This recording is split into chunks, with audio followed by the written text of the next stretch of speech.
Olá! Se o mundo da programação parece assim um grande mistério, hoje a gente vai dar o primeiríssimo passo para desvendar tudo isso. E esse passo que é fundamental se chama algoritmo. Então, vamos mergulhar nesse assunto. Para a gente começar, uma pergunta bem do dia a dia. Como se troca um pneu furado? Pode até não parecer, mas olha, a resposta para essa pergunta tem absolutamente tudo a ver com a lógica que existe por trás de qualquer programa de computador. A resposta é um conjunto de passos bem claros, uma sequência lógica super definida. Em outras palavras, isso é um algoritmo. É, na sua essência, uma receita para resolver um problema específico. Pode ser trocar um pneu, pode ser organizar o feed de uma rede social. Agora que a gente já viu um exemplo bem prático, vamos formalizar um pouquinho esse conceito. O que exatamente é um algoritmo, pensando do ponto de vista da computação? A definição formal é essa aqui.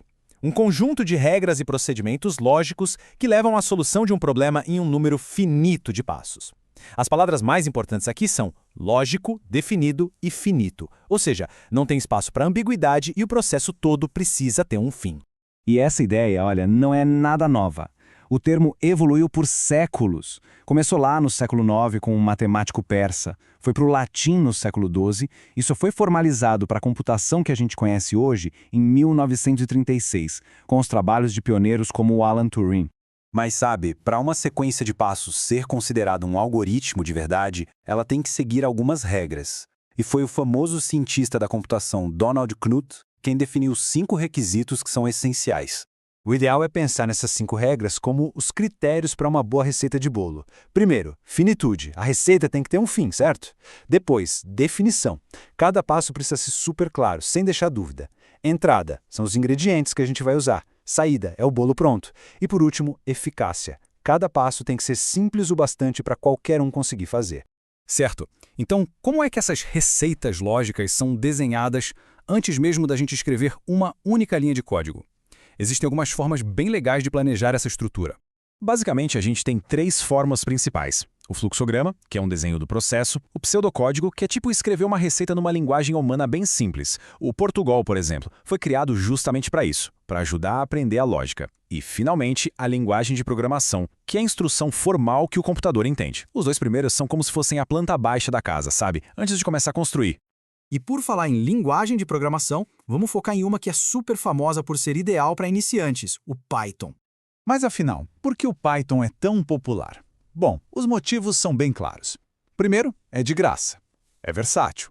E o mais importante para quem está começando, é conhecido por ter um código limpo, fácil de ler. Fora que ele funciona em praticamente qualquer computador e é usado por gigantes da tecnologia. E só uma curiosidade para deixar o assunto mais leve. O nome não tem nada a ver com a cobra, viu? É uma homenagem ao grupo de comédia britânico Monty Python. Isso só prova que o pessoal da programação também tem um ótimo senso de humor. Ok, com a ferramenta escolhida, vamos dar uma olhada num dos blocos de construção mais básicos de qualquer programa. Como é que a gente armazena e gerencia informações? Para isso, usamos uma coisa chamada variável. A melhor analogia é pensar numa variável como se fosse uma caixa com uma etiqueta. A etiqueta é o nome da variável. E dentro da caixa, a gente guarda uma informação, um valor. Simples assim.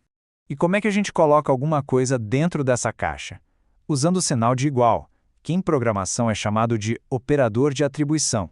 Aqui, o que a gente está fazendo é colocar o valor 1 dentro da caixinha com a etiqueta num. E é por isso que se chama variável. O valor que está lá dentro pode variar, pode mudar.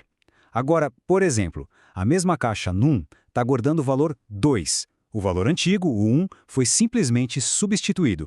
Claro que existem algumas regras para dar nome a essas caixas. O nome tem que ser descritivo, pode usar letras, números e o underscore, mas, atenção, não pode começar com um número e nem ser uma palavra que a linguagem já usa para outra coisa, como if ou for.